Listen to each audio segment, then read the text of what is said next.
오늘은 많은 사람들이 깊은 고민과 생각을 하게 만들어줄 50대 남성의 집에서 벌어진 이야기를 함께 나누려고 합니다. 이 남성은 한 달 전에 세상을 떠나고 그의 집은 한 달 동안 방치되어 온 것입니다. 저는 이곳에서 그의 삶과 마지막을 되짚어보며 슬픔과 안타까움이 가슴에 깊이 와 닿았습니다.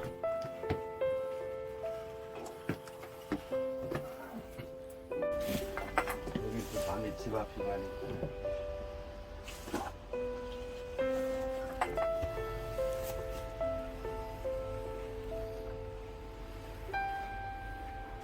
예. 잘 좀 정리 좀 해주세요. 저 옆에 있으니까는 뭐 있으면 불러주세요. 처음 집을 들어서자마자 저는 눈앞에 펼쳐진 광경에 충격을 받았습니다. 집안 곳곳에는 시신이 한 달 동안 방치된 결과인 죽은 파리들이 많았고 악취가 심했습니다. 바닥에는 굳어있는 피와 체액이 미끄러운 상태로 남아 있었습니다. 그의 집은 10평 정도의 작은 공간으로 큰 방과 작은 방이 있었습니다. 큰 방에는 그가 마지막 순간을 보낸 자리와 침대가 있었습니다. 그 주변에는 널브러진 옷과 음식물이 흩어져 있었습니다. 이러한 현장을 보며 그의 고독한 삶과 마지막 순간까지 혼자서 이겨내려 한 모습을 짐작할 수 있었습니다.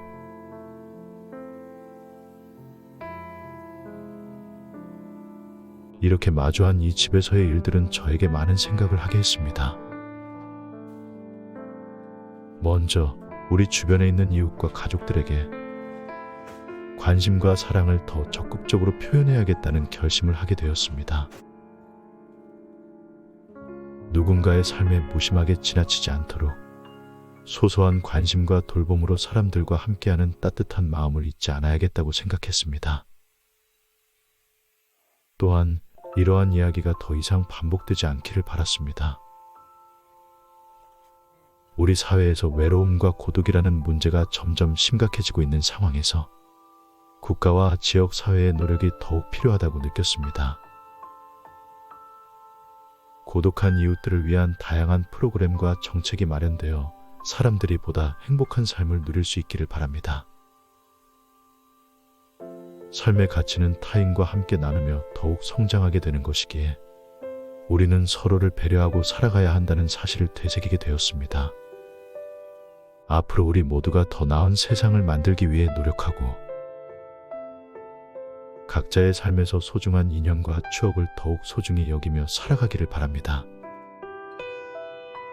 그의 삶은 고독했을지도 모르겠지만 그만큼 저희가 그의 이야기를 통해 얻을 수 있는 교훈은 무겁고 깊습니다. 우리는 이 고독한 남성의 삶에 대해 알게 되면서 가슴이 아프고 먹먹해집니다.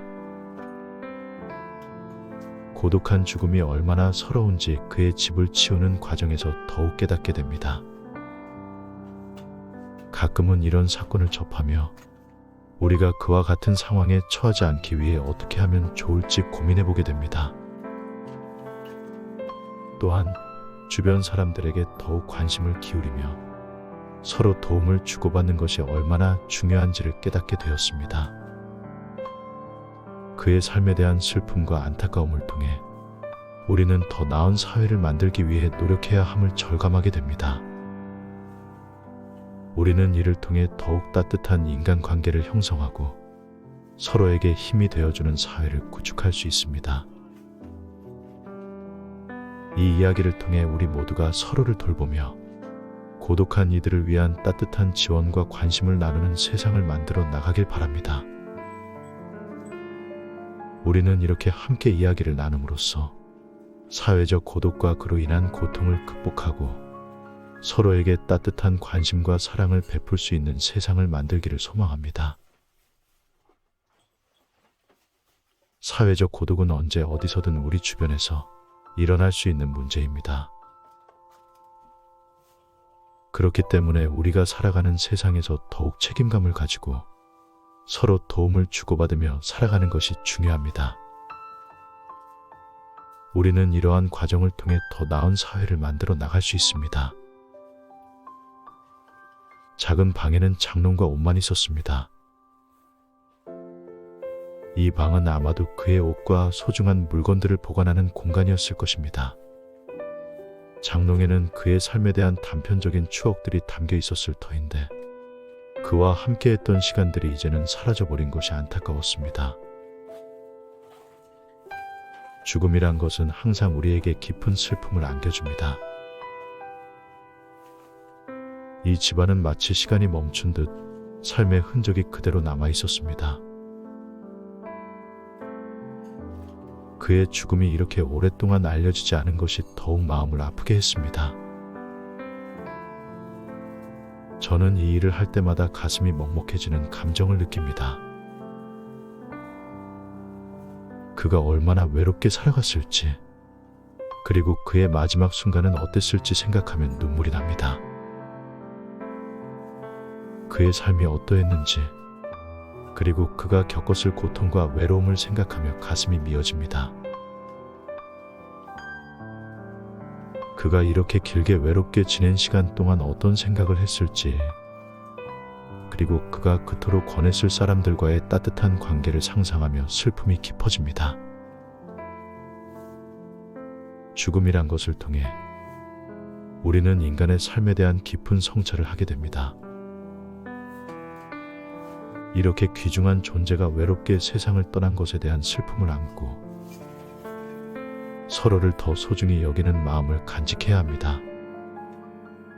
그와 같은 삶을 누군가 또 겪을 수 있다는 생각에 우리는 깊은 두려움과 걱정을 느낍니다. 그러므로 우리는 이러한 일이 다시 일어나지 않기를 바라며 적극적으로 주변 사람들에게 관심을 기울이고 그들의 이야기를 들어야 합니다. 또한 우리는 서로에게 따뜻한 관심과 사랑을 전달하며 고독한 사람들에게 힘이 되어줄 수 있어야 합니다. 죽음을 마주했을 때 우리는 인간의 삶의 소중함과 그 안에서의 감정, 가족, 친구와의 관계에 대해 다시 한번 깊이 생각하게 됩니다. 이를 통해 우리는 자신의 삶에 대한 더 나은 이해와 성장을 이룰 수 있을 것입니다. 고독사는 사회적으로도 깊은 고찰을 요구합니다. 우리 사회는 고령화와 핵가족화, 그리고 삶의 질에 대한 기대치 상승 등 다양한 요인들로 인해 고독사가 급증하고 있습니다. 이러한 사회적 현상은 우리에게 새로운 도전을 제시하며 이를 해결하기 위한 지속적인 노력이 필요합니다. 우리가 바라볼 점은 이러한 고독사의 원인과 대안입니다. 우선 사회가 더욱 빠르게 변화함에 따라 고독한 이들에게 적절한 지원을 제공하는 체계가 마련되어야 합니다. 예를 들어 고독한 이들과의 교류를 돕는 지역 커뮤니티 센터가 활성화되어야 하며 정부 차원에서도 적극적인 지원과 정책을 시행해야 합니다. 또한 사람들 간의 소통과 이해가 더욱 중요해집니다. 인터넷과 스마트폰 등 기술의 발전으로 인해 사람들은 물리적 거리를 초월하여 소통할 수 있게 되었지만 오히려 마음의 거리는 점점 더 멀어지고 있는 것 같습니다. 이를 극복하기 위해서는 진심 어린 대화와 소통을 통해 서로를 이해하고 존중하는 문화를 조성해야 합니다. 우리 사회가 이러한 고독한 삶을 방치하지 않고 서로 돌보고 이해하는 세상을 만들기 위해 더욱 노력한다면 이를 통해 함께 사는 따뜻한 사회를 만들어 갈 수 있을 것입니다. 저는 이런 이야기를 통해 사회적 고독과 그로 인한 고통을 극복하고 서로에게 따뜻한 관심과 사랑을 베풀 수 있는 세상을 만들기를 소망합니다.